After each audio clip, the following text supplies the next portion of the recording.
Everyone has a good story to tell, and you know it is a good story when the person leans in and says, "See, what had happened was," and then tells the story. This podcast provides those opportunities to tell those types of stories in education. The stories will be from the good, the bad, and everything in between.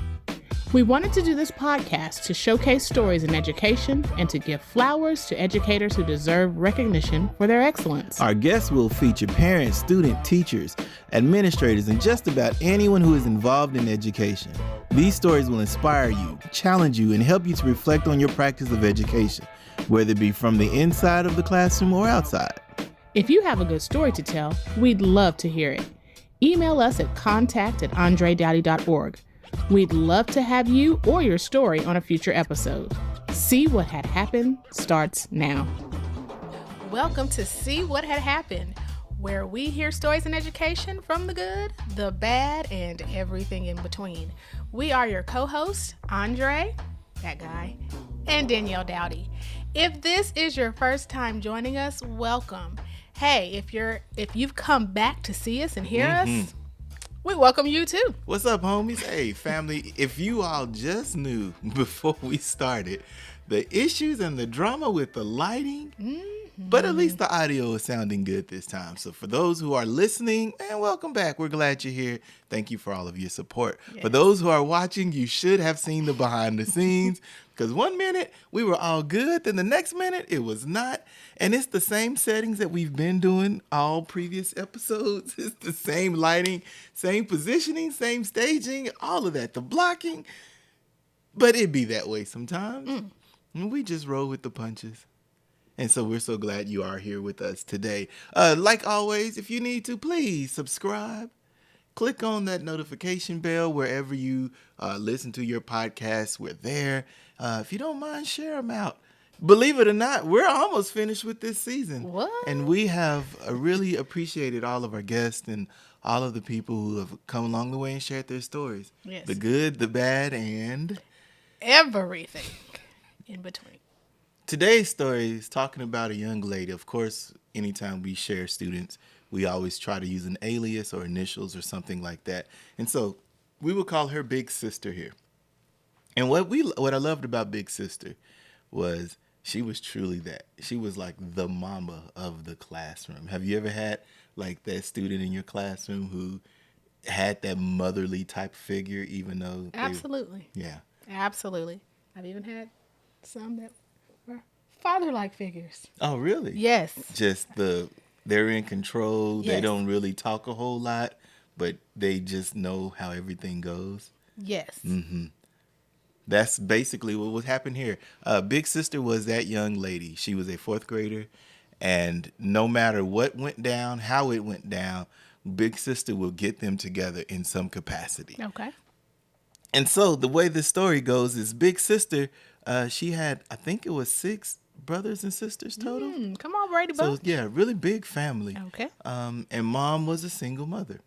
Okay. And so Big Sister academically still needed some help. She had the culture down. She had the motherly role down. But just academically, Big Sister kind of struggled here and there. And that's where our story picks up. All right, babe. Tell us what had happened. So see, what had happened was in our class, we started this after school tutoring, right? And for those who know, once again, this is Eisenhower Elementary. And at the time, those students were below academically based on the standard, based on the data. We needed to catch them up. So we did this after school program at the end of school, like 3:15, all the way to about 4:30, almost 5. And so you invite all of the people in the classroom. Hey, who wants to come to tutoring? Check with your parents, da-da-da-da-da-da. We even set it up like on this week is math. So if you need specific help with math during blah, blah, blah, blah, blah, come on through. So we kind of scheduled it and put it on the calendar so parents could say, oh, my children need help here, here, and here. Okay. They could go around it. Had really good turnout for the 3rd, 4th, and 5th graders who were doing this after school program. And we knew that Big Sister needed some academic help. And so I remember pulling her to the side and was like, hey, you ought to come to after school. We got snacks and food and things. And big sister was like, "Man, I would if I could, but the other baby brothers and sisters." And I was like, "Oh, okay. Well, think about it." And she's like, "But who's gonna babysit them? Who's gonna help them?" And I was like, I get it, because once again, she's going home and she's being big sister to all of them. I remember talking to the parent one day, and the parent was like, "I would love for the kid to stay after school, but I got class." And I was like, "Really? Let's go, class. How you doing? Tell me about it." And she wanted to be a registered nurse. And that was the challenge of it. She had night classes, she had day classes, plus she had a job. And so she was like, I can't swing it. Here's our schedule. Our schedule looks like this from this time to this time. I'm at work. I pick up the kids come home. Big sister and the rest of the crew know what to do. Big sister already knows how to cook, how to clean, how to get the babies ready. Bedtime is from this time to this time. After I get off of the first class or whatever, I drive home to check on the kids, and I go to the second class until 10, and then I come home, and then we start it all over again. And she's like, if you are talking after school tutoring, that messes up that middle spot. Who's going to be able to feed them? They're going to still need baths. They're going to da-da-da-da-da. Now, let me ask you this. Were all of the younger siblings school age? Mm-hmm. Oh, okay. Yeah. So all 6 were kinder through 4th. Yeah.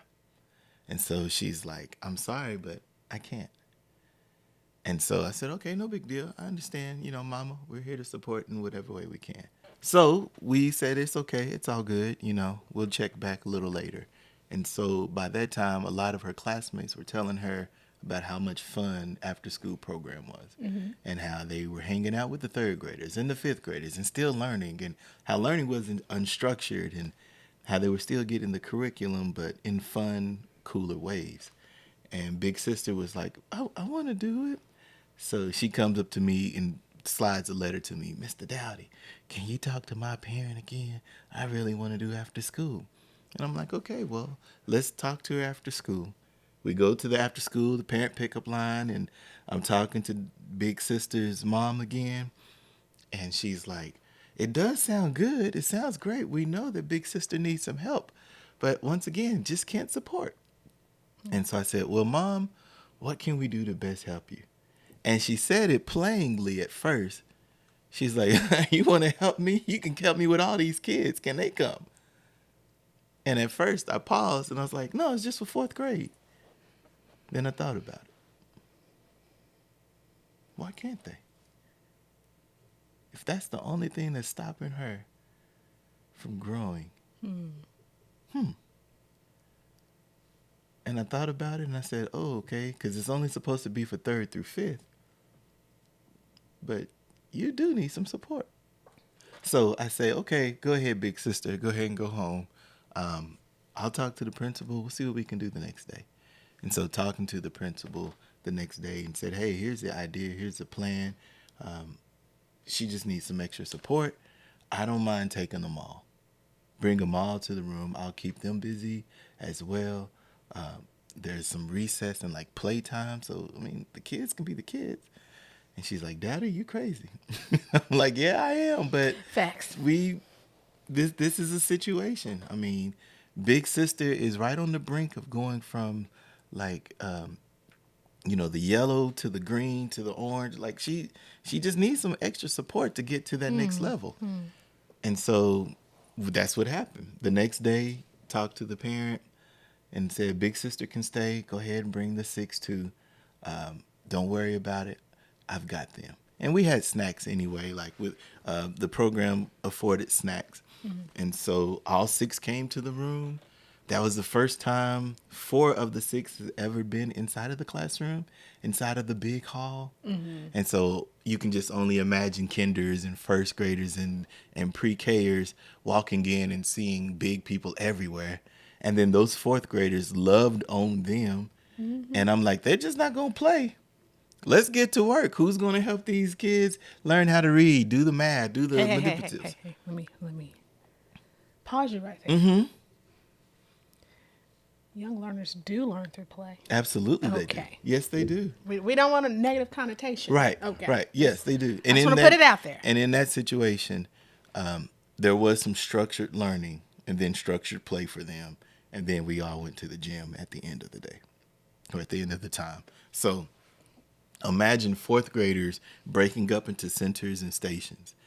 And one had the math group, one was the reading group, one was this other group. And then you had the little small students working in their own group, being tutored by one of the older fourth graders. And when I tell you that they loved it, because then they got to be in the teacher table like Mr. Doughty would do. And they're saying, no, okay, let's count how many red 10 grams we have. Let's count this, like all the manipulatives. I thought that was the dopest thing ever. At the same time, Big Sister was getting what she was needed. At snack time, they were like, here, I'm going to have snack next to baby brother number 4, and everybody was like huddling around those babies. Mm-hmm. And for the 2.5 months that we did this after school program, they stayed. The coolest part was seeing the growth, not just from Big Sister, mm-hmm. but seeing the growth from the little ones as well. I'm sure. To the point where other family members was like, this is free babysitting. Hold the line. And they was like, you could just stay. I was No. That's not how that works. This is not Pump free. Your brakes. Absolutely. This is not free babysitting. Mm-hmm. And the difference was just that. We knew that Big Sister's mother needed some extra support while going through all these classes and courses, compared to just saying we don't want them in this house. Mm-hmm. Y'all go ahead and stay up there. Yeah. By the end of the after school program that we all did there were a whole bunch of kids staying after school. They loved the environment. They loved the play. And because once again, we were structured, but it was a fun structure. And I can appreciate helping the community in that situation. Mm-hmm. Oftentimes we as educators don't get that accolade that we're here for the community. They only see us as teachers who are doing the grades and turning it, and then we disappear and we don't see them until the next day. Mm. And in this case and several other cases that I'm sure many educators are doing out there, where we are here for the community. We're really here to serve. We are a part of the community. Right. Yeah. Sometimes and we have just that mindset that we are all in this together. Mm-hmm. So, to think that the teacher's role is separate from the parent's role, I think we need to shift away from that mm-hmm. mindset. Yeah, we are all stakeholders, right, and here for the betterment of the student. Yeah. And just we're not the babysitters for that. Where's my sign? I need my sign. We are not the babysitters. Yeah, we're partners in this together. Partners, yes. And the coolest thing of that, at the end of that year, she shared with me her grades that she was getting from her RN, the mom.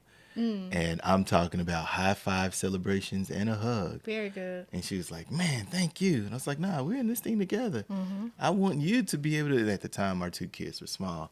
I'm like, you're going to take care of our 2 kids. Registered nurse, let's go. Mm-hmm. Just gassing her up for her accomplishment. Have you, I'm just curious, have mm-hmm. you heard anything from her since? I mean, I know that was a long time ago, but sometimes you can keep in touch with former students. I've definitely looked online for them. Oh, okay. And I haven't seen Big Sister nor any of them anywhere in Oklahoma. Wow. So now that makes me wonder, like, did the family move? Mm-hmm. Mm-hmm. Because a lot of people do move, like, to Texas, and there's probably more opportunity to be a nurse in Texas, Dallas, DFW area. Probably better pay too. Yeah. It's almost like teaching. Yeah. But yeah, it was really cool to see us help the community. Mm-hmm, mm-hmm. And then like to see how your kinders and your first graders, how they were learning phonics from the fourth graders, and how some of those fourth graders who also needed that help in phonics mm-hmm. was helping those first graders together while learning it together. By the end of it, all of those little kids were using the same math chants that we were doing. So now they got an upper hand because they knew the multiplication because we had been rapping so much about it. And some of the other quirks of what fourth grade looks like. In the end, yeah, big sister. She was a big sister. Oh, and she got them in check a few times too. When some of them were acting up and they didn't want to do whatever they didn't want to do, she would say, "Excuse me, Mr. Doughty," and she would like check me and pause, like, "We can't keep it." And then she would look at him and she would say the student's name, and she was like, "You know better. Don't make me have to come get you." And I was like, "Oh, she is big sister. Big sister is big mama over here." I'm scared myself. Wow. Yeah, that was a good story. What a great story. Okay, I'll ask you if you have any. What are some of those things that looked like in your classroom when there was a big sister, big brother moment? What are some of those characteristics like? Were they always helpful? Did you see them in the hallway being helpful? Were they the ones saying, "Here, Miss Doughty, let me help you with this and get this part for you," or "My brother can't eat that"? Or what did it look like when they were being big brother, big sister? Well, okay. All righty. All right, here we go. 3, 2. So let me ask you. I know big sisters were in my room, and you said earlier that you had some big sisters and sometimes big brother moments. What were some of the characteristics that looked like that with the students? Okay. So, one of my final years of teaching, I had a family whose mother passed away. And I had the brother and sister in my class. Well, the brother, he was literally anything you can think about a big brother to be, that was him. If the sister, maybe she acted like she didn't know the answer to something, but she really did, he was like, "Now blah, blah, blah, blah, blah. We did this at home, or this, and blah, blah, blah." He was like the encourager, yet he was, I don't want to say forceful, but he was a good manager, I guess, of his sister. He really took care of her. And you could see, I could see the awesome family dynamic that their mother cultivated. And he just, he just showed it. Yeah. Yeah. So, I don't know. I've had students like that. That was the most recent memory. But I've had siblings from one year to the other, and it was interesting because our school was a 2-story school. So I was downstairs, and then the upper grades, of course, were upstairs. And so, I would have a sibling one year, and, the next year I would have the other sibling, or 2 years down the line, I would have the other sibling, and they would walk their sibling to my class, and they're always like, "Hi, Miss Daddy," and I would always stand at the door and greet the students. And so the older sibling would like to be greeted too. "I remember when we did this," and they want to be greeted, and they still knew the procedures that I had in place. And so they would tell their younger siblings, "Okay, now go do this. Now go give me a hug." And, it is awesome to see them take care of each other. Yeah. Yeah, that's good community. Or they'd be like, "Now this is Miss Doughty. She don't play." So you already know she don't play. So when you come in here, you handle business because she don't play. I used to love that. Yes. Our colleague, Mr. Pete, Mrs. D's would do it as well, where they taught 5th grade. And if one of the 5th graders were in trouble, they would spin it and do it that way. They would say, "Okay, big brother in 5th grade is in trouble. Go get baby sister in 2nd grade real quick." And so then some student would go get the baby sister in 2nd grade, and then she come to 5th grade. Now, did you know that big brother here did da da da da da? What would you say to that? And then now the 2nd grader, the baby sister sibling, would fuss out the baby brother. Now you know better. The older brother. The older, yeah. You know, and give that encouragement or whatever. Yes. We love doing that. Or vice versa. You know, one of the younger siblings are in trouble, and instead of going to the office and getting suspended or whatever, go get big brother, big sister. And then they come and knock on our door and say, can you just talk to? And then it wouldn't just be one, especially after big sisters. Once when we knew all 6 of them, we couldn't walk down the hall good without one of them saying, "Hey, can I go check on baby brother number 2?" Or "How's baby brother number 3 doing?" Yeah. And now they're trying to do ad hoc parent teacher conferences with the Listen, teachers. if you think about that, that is really community and culture building. Yeah, Just in-house. in-house. Oh my goodness. Yeah. Yeah. And it was cool because anytime they would see him, imagine those little ones now saying, "I know that person. I know that person." And they're waving to them in line or before they get on the bus, they're giving them hugs or, whatever it may be. Or I love, and I don't mean to cut you off, Go ahead.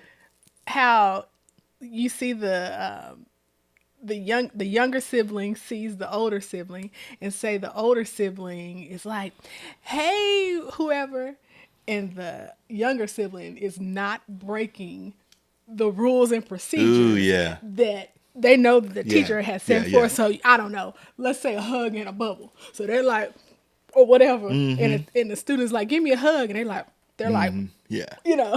Love those dynamics. Yes. Or if they are in the hug in the bubble, they'll give you a head up or something like that. Like, "I see you," a wink or something, just to say, "I acknowledge you." And I was big on that in that because students,